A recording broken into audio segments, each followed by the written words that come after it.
Plaintiff, Deborah Philippi, dated the defendant for 2 weeks when they were both drug addicts. And years later, they became roommates. However, Deborah claims the defendant started harassing her, so she was forced to leave and is now living in her car, so she's suing. Defendant Travis Winitsky admits he and Deborah were friends with benefits, but when she moved in with him, they were nothing more than friends. Travis claims he told Deborah to leave because she refused to pay rent, and therefore he owes her nothing. All right, start with you, man.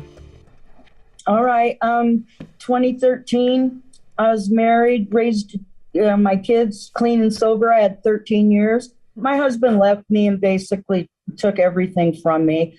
And the reason why he was allowed that to happen is because I was on drugs again. And Travis was a part of the group that I was involved with. I got clean 10-25-20, thank God. I went into Willamette family here finally, and I got clean and sober. After this happened, I started teetotaling again, so I'm going to need to go into treatment again once I get stabilized. I live in my car now and have for 2 months because of this. Sorry to hear My that. daughter lives with a man that she works with, you know. That's easy for a 21-year-old to do, but not, I'm almost 60 years old, you know. I guess y'all fell in love? Y'all in love? Were you in love, man? No, wasn't in love. It was a 2-week thing. And then when I met up with him again, it was going to be a roommate thing, and maybe things could happen. But I made that clear. That's why I gave him. Okay, so that you money. only dated 2 weeks. I got it now. Let me hear from him with some background first, and then I'll get back to you. So if I can start from the beginning, in 2013, we basically met. We were friends.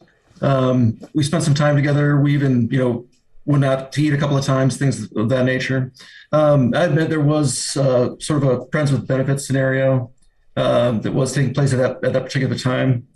Where did you all meet? Through my ex-boyfriend, actually. And it was the worst mistake I made was going with this man, and then I got all mixed up in drugs again. No. You were married. When I met you this met man, him through your boyfriend. So where did he come in? He the side piece or the... He wouldn't cut it, I would make plans for normal things like church and stuff, and he just didn't want to. So we met up again August 26th. You said you used to certain things he just wasn't doing. That's right, he couldn't measure up. No, he just gets drunked up and messed up on dope or something, because he offered me and my daughter, my 21-year-old daughter, a room. He just lost his roommate, so he wanted a roommate, and he said he needed somebody there in case he goes to jail for a drunk driving. So everything was cool and everything. And I gave him all the money I had in my pocket, and it was about $145 because I wanted him to know that I was there to pay my rent, not sleep with him necessarily. It might have happened one day. And I made that clear. All right. Yeah. And then you moved in, and what were the terms? It was I was pay half the rent, which was $500. Okay. I wanted him to know that I was busy putting things away, and I was giving him money. That's why I emptied my pockets. He said, thank you, and disappeared. Okay. Then Travis came back, and he was a totally different person. I told him, what are you going to wear for church or whatever? Something small like that. And he just said, you're God. That's what he told me. Okay. And when was that? When was that? When? That was September 2nd. And when he said that, that was null and void right there. But he continued to harass me to the point where I was afraid he was going to physically assault me. So I called the police. When? On September 2nd, when I left. I had to go get a U-Haul. Thank God one of my friends rented it for me. I guess y'all fell in love? Y'all in love? Were you in love, man? No, wasn't in love. It was a 2-week thing. And then when I met up with him again, it was going to be a roommate thing, and maybe things could happen. But I made that clear. That's why I gave him Okay, so you only dated 2 weeks. I got it now. Defendant Travis Winitsky is being sued by his former roommate, who claims after she moved in with Travis, he started harassing her. and she feared for her safety. What type of harassment did he engage in that caused you to move? Because he told me, your God. And he goes, and if you don't like that, get the out of here. And I'm all like, wow, what are you on? And you left after he said that? Yeah. Well, you left voluntarily, ma'am. Ma'am, you left voluntarily. All he did is, you've told me so far. He told me and my daughter, get the out of here. And you said, okay. When you didn't have to. You didn't have to. What do you mean I didn't have to? You have to. I can't live around somebody that's on drugs. I'm not on drugs anymore. Mm-hmm. And so that was your choice, ma'am, to leave. I know that, sir, but my goal was to get a place for me and my daughter to live. I got you. And he told me to leave, and I was afraid he was going to physically assault me, so I called the police. If you didn't like it to get, now you felt he was going to physically assault you? What happened when the police came? They waited until I got my boxes, all I could in my car. And then me and my daughter went and got a friend, and he went and rented us a U-Haul, which ended up taking us 4 days to move because Corvallis and where I live is between the two is like 30 miles. Did you tell the police you were afraid of him? Yes, I did. What did they advise you to do with the person that you were fearful of? They said that, I needed to leave, Really? That's all the police says? If you feel somebody's going to get you, they just say, well, leave. They don't say when I came back to get my stuff, Your Honor, he had put a lot of my stuff out by the dumpster.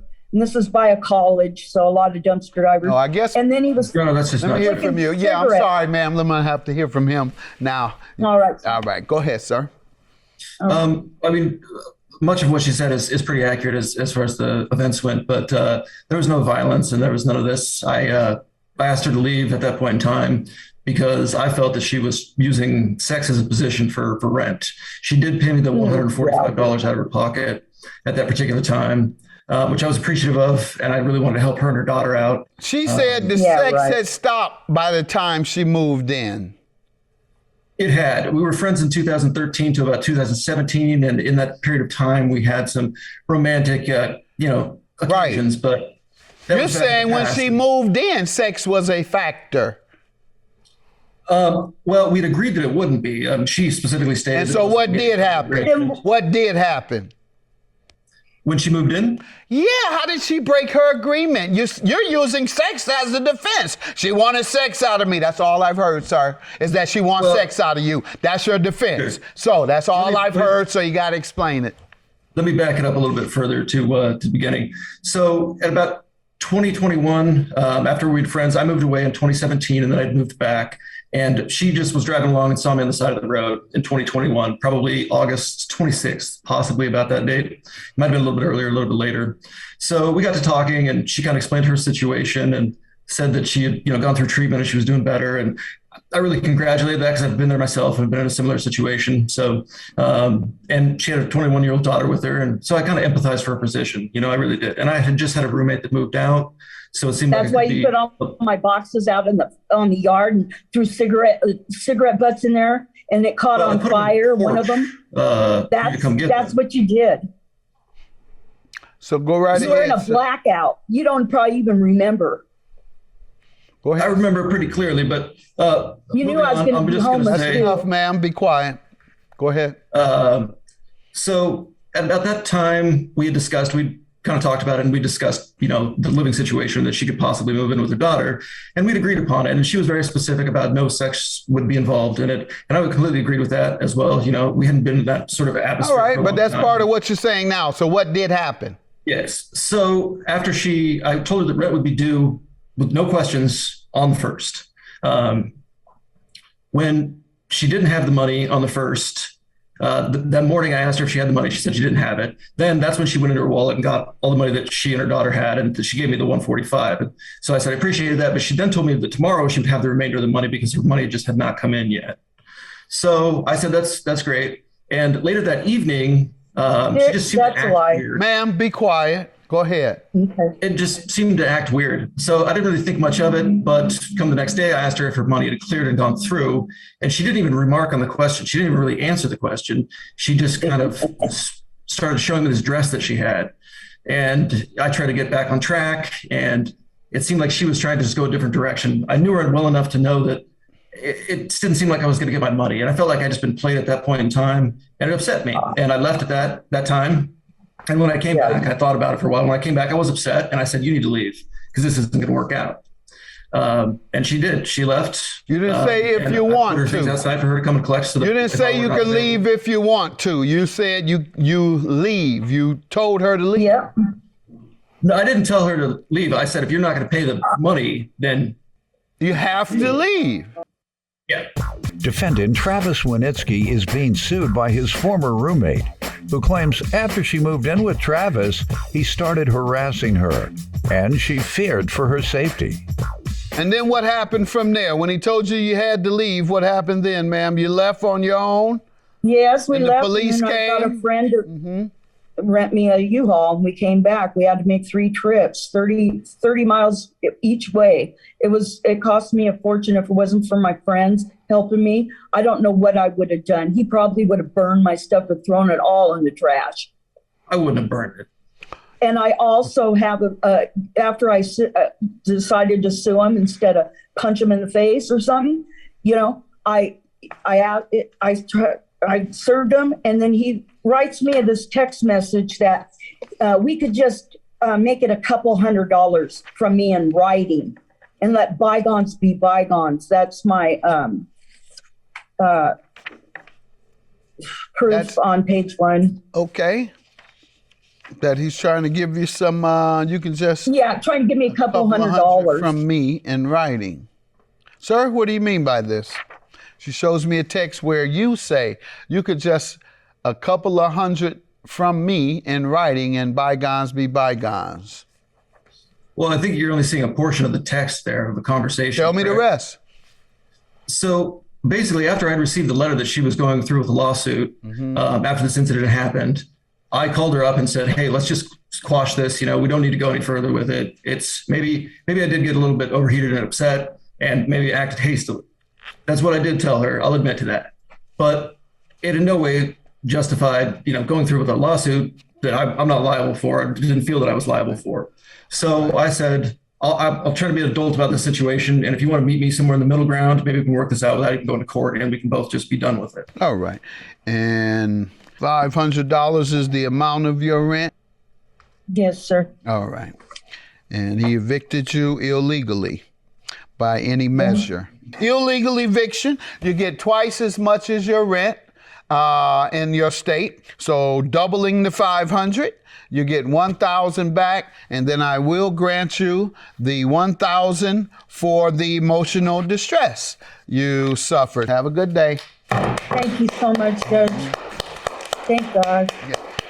Thank you, Jesus. Don't be inviting people to live with you and because you want to have sex with them. Women are not just sex objects. Thank you for that. I tend to agree with you on that. And I thought you were my friend.